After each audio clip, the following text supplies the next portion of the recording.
deux frères jumeaux, Jack et Rick, se sont un jour disputés et se sont séparés à jamais.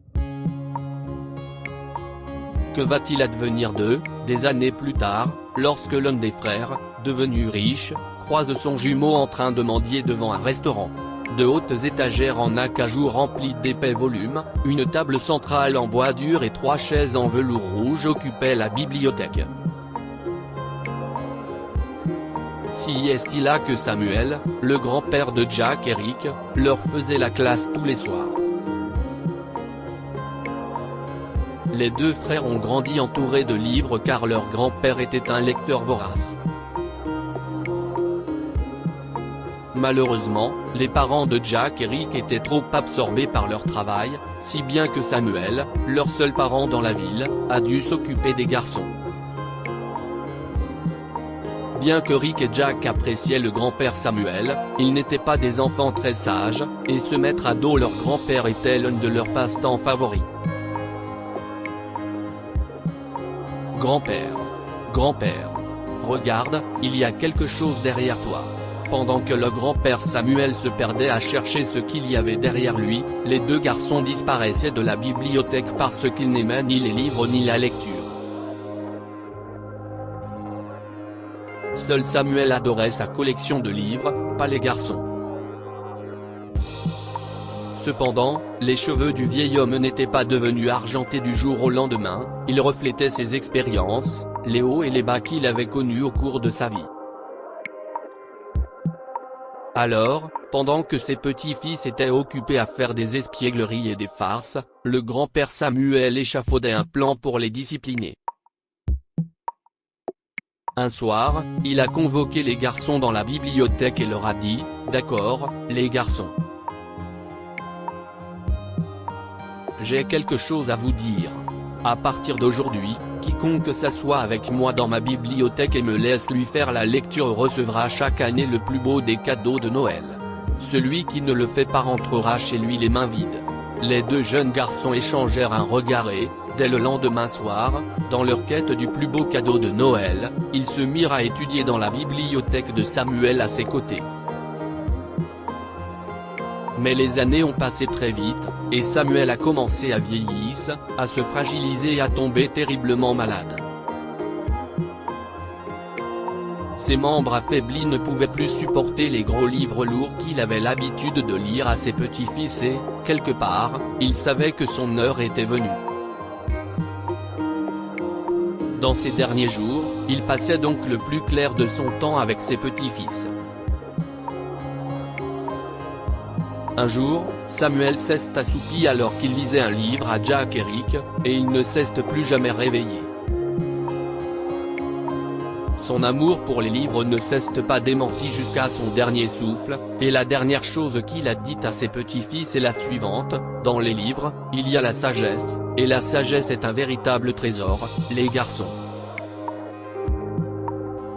Avant même que Jack et Rick ne s'en rendent compte, Samuel était parti depuis des années, et ils étaient devenus des adultes qui ne partageaient pas la même passion pour les livres et la sagesse que leur défunt grand-père. Les parents de Jack et Rick avaient créé une petite entreprise familiale qui suffisait à les maintenir à flot, mais elle perdait de l'argent depuis quelques années, si bien que les parents ont fait asseoir les enfants un jour et leur ont dit que c'était à eux de la sauver. Nos économies sont presque épuisées et nous ne pensons pas pouvoir continuer ainsi, a avoué leur père, impuissant. J'ai besoin de votre aide, les garçons. Mais papa, a dit Jack. Nous ne sommes jamais allés à l'université et nous ignorons tout de la gestion d'une entreprise. Parfois, dans la vie, les circonstances nous poussent à faire de notre mieux, Jack, a dit son père.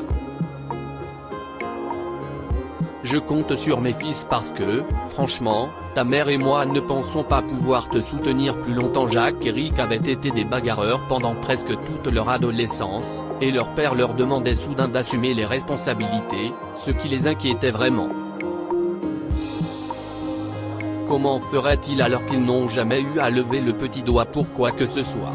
Je pense qu'il est temps que nous allions à la bibliothèque de grand-père, Rick, a dit Jack un soir. Il a tellement de livres là-bas, et nous trouverons sûrement quelque chose qui nous aidera.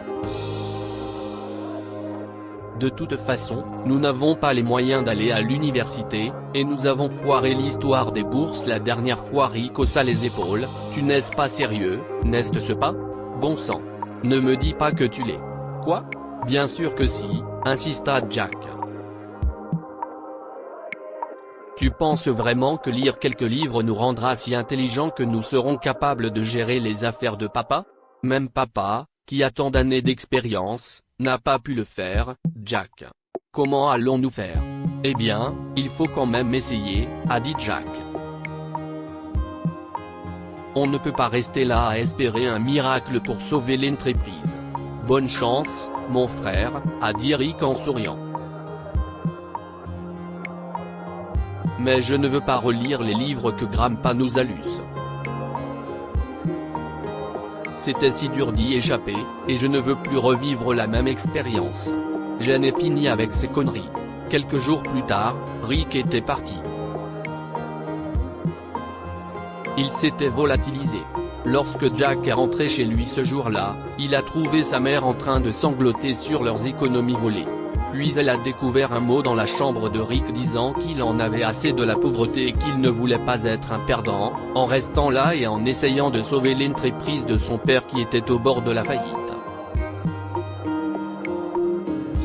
Jack se retrouva seul avec ses parents vieillissants et impuissants, une entreprise qui s'effondrait et aucune idée de ce qu'il allait faire. Lorsque Jack a visité la vieille bibliothèque de son grand-père, la vue des livres couverts de poussière lui a fait monter les larmes aux yeux. Ils avaient été si heureux de jouer, de lire et de passer du temps avec Samuel dans cette bibliothèque. Oh, comme ces jours lui manquaient désormais. Jack chercha un plumeau et rangea quelques étagères avant de choisir un livre à lire. En l'ouvrant, il fut surpris par ce qu'il trouva à l'intérieur. Un billet d'$1 apposé sur une mince feuille jaunie le regardait fixement. Grand-père gardait-il ses économies dans ses livres bien-aimés? Gloussa-t-il en feuilletant la page suivante. Jack découvrit plusieurs billets de banque à l'intérieur. Pendant un instant, il ne croit pas ses yeux. Est-ce que tous les livres qui se trouvent ici contiennent de l'argent? Pour vérifier, Jack a choisi quelques livres au hasard et y a encore trouvé de l'argent. Pourquoi Grandpa gardait-il son argent ici? Se demanda-t-il. Il n'y a pas de note, pas d'explication. Pensant qu'il s'agissait d'une énigme, Jack commença à lire les livres. Il les lit jour et nuit et, après environ un an, il a presque terminé tous les volumes de la bibliothèque. Toutefois, il n'avait pas encore dépensé l'argent qu'il avait trouvé, car il pensait qu'il devait d'abord résoudre le mystère qui se cachait derrière. C'est à cette époque que Jack a commencé à s'intéresser aux livres de sciences, en particulier aux sciences biologiques.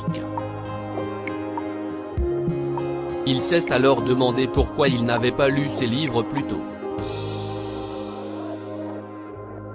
Peu après, il a dit à ses parents qu'il ne pourrait pas les aider dans leur entreprise, mais qu'il deviendrait un médecin prospère et qu'il les rendrait fiers.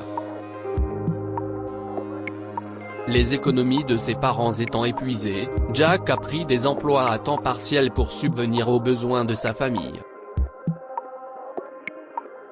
Du temps a passé et, quelques mois plus tard, Jack a demandé une bourse d'études.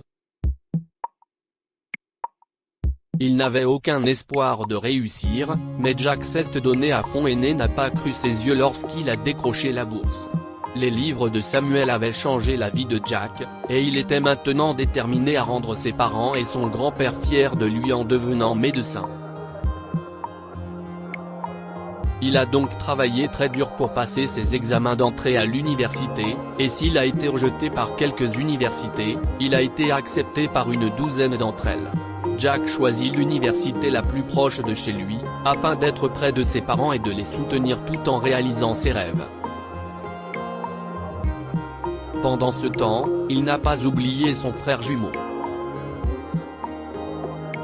Pendant des années, Jack a essayé de retrouver Rick sur les réseaux sociaux, a revisité les endroits où ils se retrouvaient quand ils étaient enfants, et est même resté en contact avec les amis de Rick, espérant trouver ses traces. Malheureusement, il n'y en a pas eu. Quelques années plus tard, Jack a obtenu son diplôme et a créé un laboratoire de recherche avec l'argent qu'il avait trouvé dans la bibliothèque de Samuel.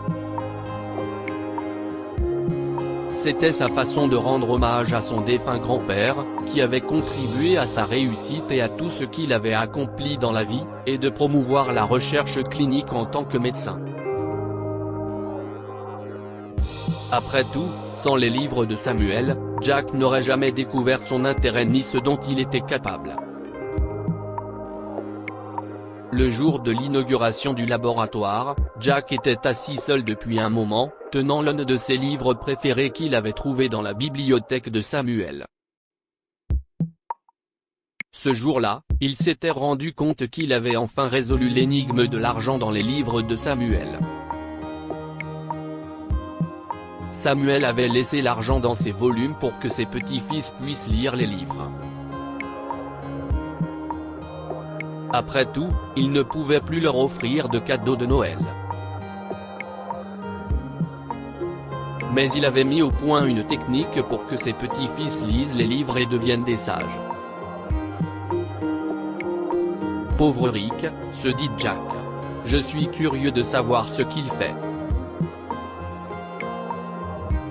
S'il était resté, il se serait rendu compte que grand-père nous avait laissé un trésor dans sa vieille bibliothèque. 2 ans plus tard, tout allait pour le mieux pour Jack. Son laboratoire ne cessait de s'agrandir et il avait ouvert plusieurs succursales dans tout l'État. Il prévoyait également de l'étendre à d'autres États et, lors d'une réunion d'investisseurs, il rencontra l'amour de sa vie.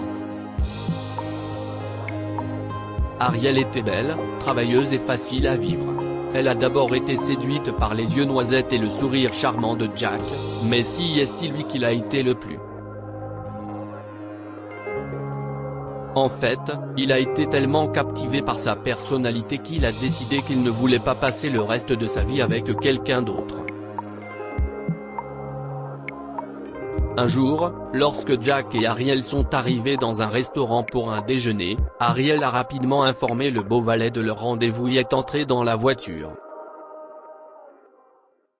Mais les pieds de Jack refusèrent de bouger. Il resta immobile, incapable de détacher son regard de l'homme débraillé qui, devant le restaurant, demandait de l'argent aux passants. Rick ? S'interrogea Jack. Si est-il mon frère, non ? Bien que le visage de l'homme fût couvert de rides et qu'il fût vêtu de vêtements en lambeaux, Jack ne manqua pas de reconnaître le frère jumeau avec lequel il avait grandi. Il ne pouvait pas non plus oublier la frimousse de son frère. Rick, que t'est-il arrivé ? Demanda Jack en s'approchant de lui, alors que le pauvre homme avait les larmes aux yeux. Oh, Jack. Rick sanglota, en entourant à nouveau son frère de ses bras après une éternité. Je ne peux pas croire que si est toi. Oh, je croyais que je ne te reverrais plus jamais. Réalisant que son frère portait un costume coûteux et qu'il venait de le salir, Rick se dégagea. Désolé, chuchota-t-il. Je ne voulais pas abîmer tes vêtements. Qu'est-ce ce que tu racontes ? Viens ici. Jack pleura en serrant son frère contre lui. Ses larmes ne cessaient de couler alors qu'il expliquait à Rick à quel point il avait essayé de le retrouver. Pendant ce temps, Ariel est sortie du restaurant et a été choquée de voir son beau petit ami étreindre un clochard. Elle s'est écriée, « Chérie, qu'est ce que tu fais ? Pourquoi tu fais un câlin à un clochard ? Et, ce n'est pas un clochard. Si est Rick, Ariel, a dit Jack en larmes. Tu te souviens, je t'ai parlé de mon frère qui avait disparu il y a des années? Je l'ai retrouvé, et tu ne peux pas savoir à quel point je suis heureux. Ariel n'était pas ravie que Jack ait gâché leur rendez-vous, mais elle savait à quel point il avait désiré Rick. Elle a annulé le rendez-vous et a dit qu'il parlerait plus tard.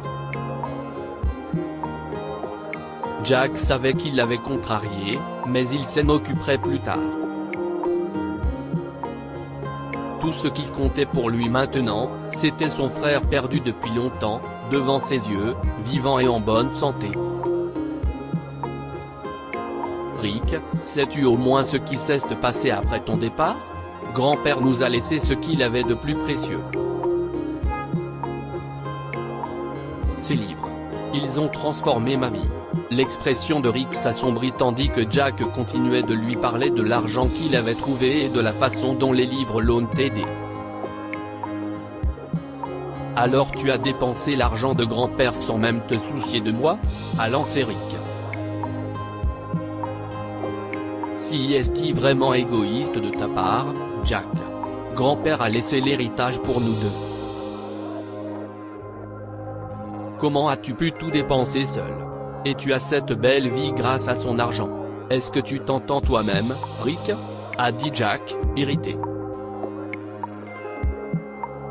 Quoi? Ce n'est pas comme si je mentais. Je n'ai jamais voulu de l'argent de grand-père, Rick, expliqua Jack, et je ne l'ai pas dépensé avant d'être diplômé de l'université, d'accord? J'ai subvenu à mes besoins, à ceux de maman et de papa pendant tout ce temps. Il y a tellement de livres dans la bibliothèque de grand-père que je n'ai même pas lu. Tu pourrais y jeter un coup d'œil. Tu verras ce que je veux dire. Et je suis sûr qu'ils ont ce que tu cherches. Mais crois-moi, le vrai trésor, si est-il le savoir contenu dans ces livres, mon frère. Rick était plus qu'heureux de retourner à la bibliothèque, car sa cupidité ne s'était pas émoussée au fil des ans. Quand il a trouvé l'argent, il était fou de joie. Mais l'argent qu'il a trouvé à l'intérieur n'a pas duré longtemps. Rick utilisa les livres pour se maintenir à flot plutôt que pour acquérir des connaissances, et il s'est rapidement retrouvé dans la même situation, à mendier pour vivre. Si est-il à ce moment-là qu'il a réalisé que Jack avait réussi non pas parce que Samuel leur avait laissé de l'argent, mais grâce au savoir qu'il avait reçu. Alors que Jack organisait son mariage avec Ariel après leur réconciliation, Rick essayait enfin de se changer et de réfléchir à ses erreurs. Seul l'avenir nous dira comment les choses vont évoluer pour lui. Mais ce qui est sûr si est que le grand-père Samuel sourit à ses petits-fils depuis le ciel, heureux d'avoir enfin montré le droit chemin à ses chers garçons autrefois espiègles. Que pouvons-nous apprendre de cette histoire? Lorsque vous choisissez la mauvaise voie, vous êtes responsable de votre situation.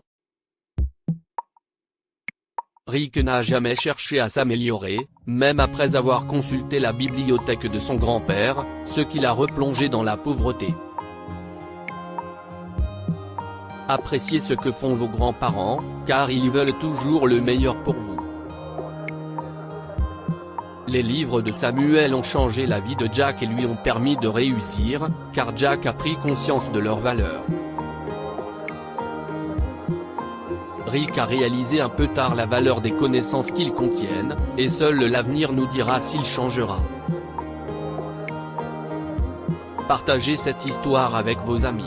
Elle pourrait égayer leur journée et les inspirer. Lire aussi, des enfants choisissent de passer Noël avec leur grand-père pauvre plutôt qu'avec leur mère riche. Pour lire davantage d'articles, abonnez-vous à Amo Mama sur Google News.